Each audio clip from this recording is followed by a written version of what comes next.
My name is Jason Schuster. I'm a doctor of physical therapy. I own Intricate Art Spine and Body Solutions. It's a continuing education company teaching other doctors how to do a couple things.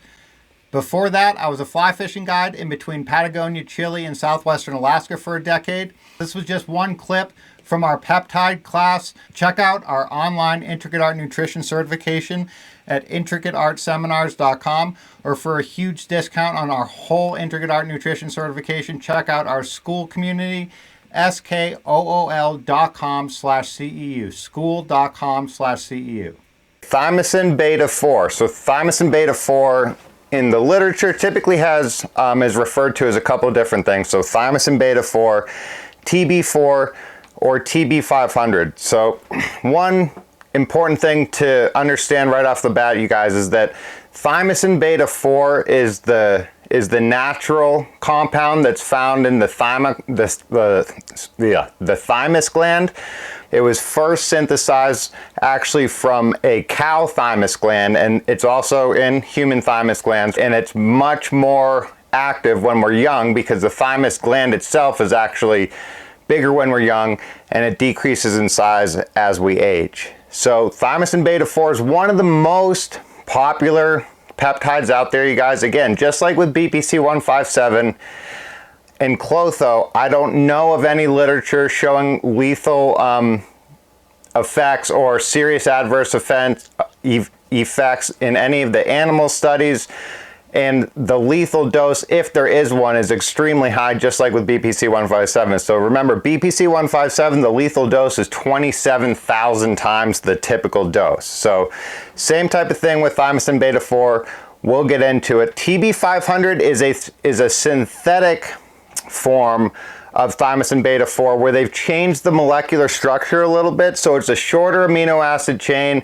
It's longer lasting. So when scientists start screwing around with the natural molecular compound, it's not necessarily bad, but a huge percentage of the time, even though it may improve the seeming effects of it or improve the power of the effects or the amount of the effects, what it does a lot of the time is add side effects. Now, I don't know of any negative significant adverse side effects for Tb500, but that's just something that I always keep in mind. Is I always try to take stuff in the most natural form possible, because that's the thing that our body has evolved to know how to process over the last hundreds of thousands of years, however many thousands of years humans have been around. So thymosin beta-4, I inserted these two charts at the beginning. This is from a good study, you guys. It's from the Peptide Handbook for Healthcare Practitioners. That's a book I would recommend people get.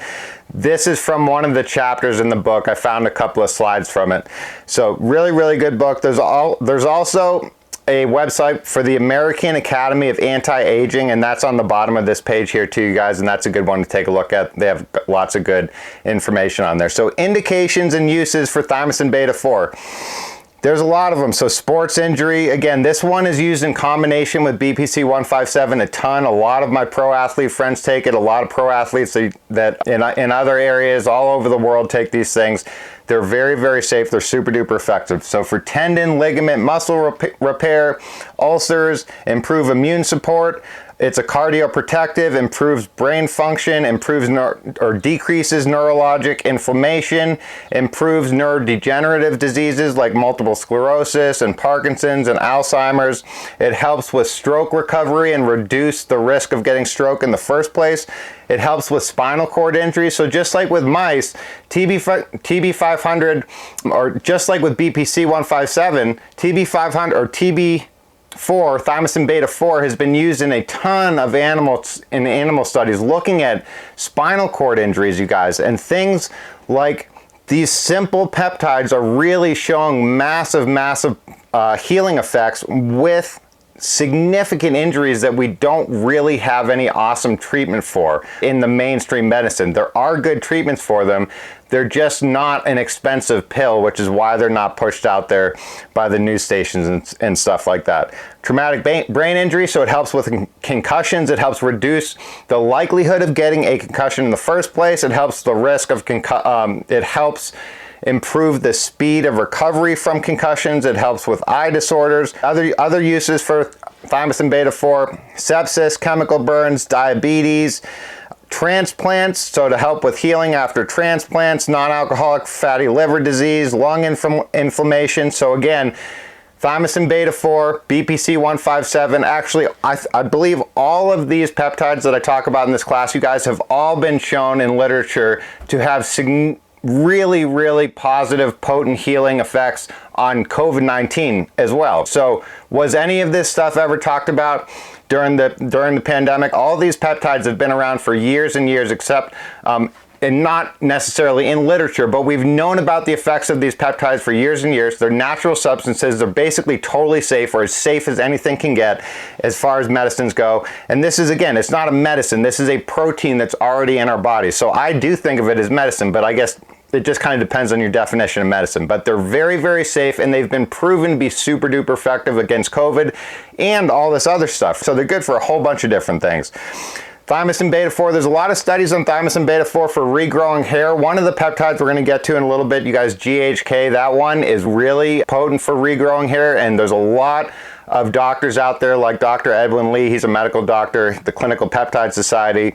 He's got some really good slides about hair regrowth. I've got some pictures from him in there. So dosing for thymosin beta-4, there's a couple of different slides in this, you guys. So if you look at the literature, the dosing for thymosin beta-4, if I can just remember off the top of my head, is somewhere around between like 40 micrograms to about 1,400 micrograms per day, and they're doing it up to on 14-day cycles. And they haven't found any negative side effects for any of the dosage, so that's a huge range. So that's why I like these peptides so much, is they're very, very safe. So 1,400 micrograms or 40 micrograms, neither of them have deleterious effects. They all have positive effects. Dr. Edwin Lee recommends taking 750 micrograms a day. In this paper, they talk about 300 micrograms once daily, subcutaneous.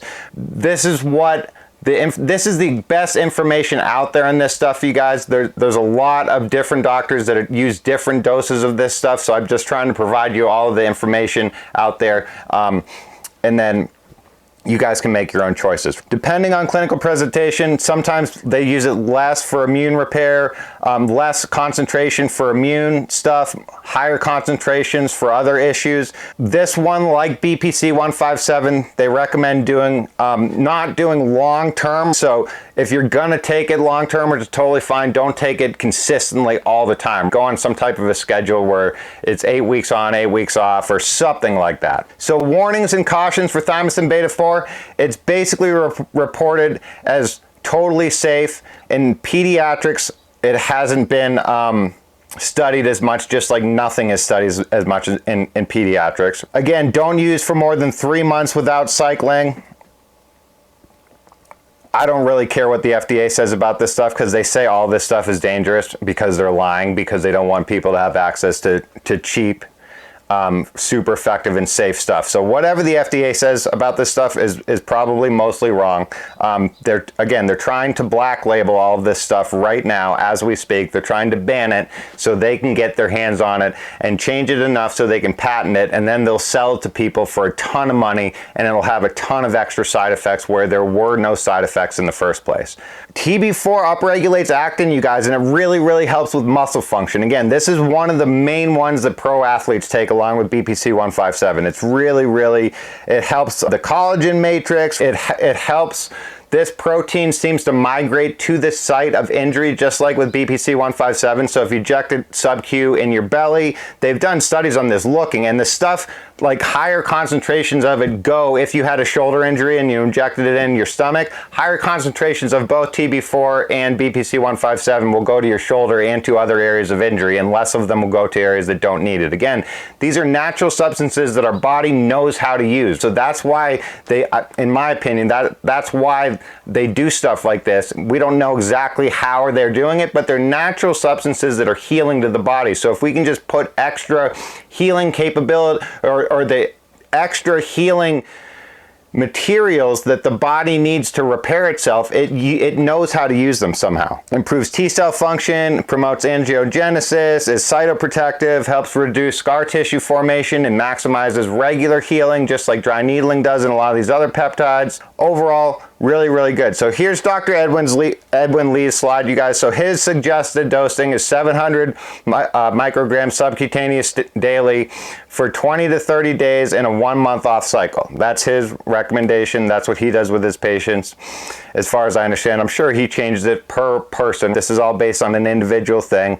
So thymosin beta-4 is expressed in almost all of our cells. It's a 43 amino acid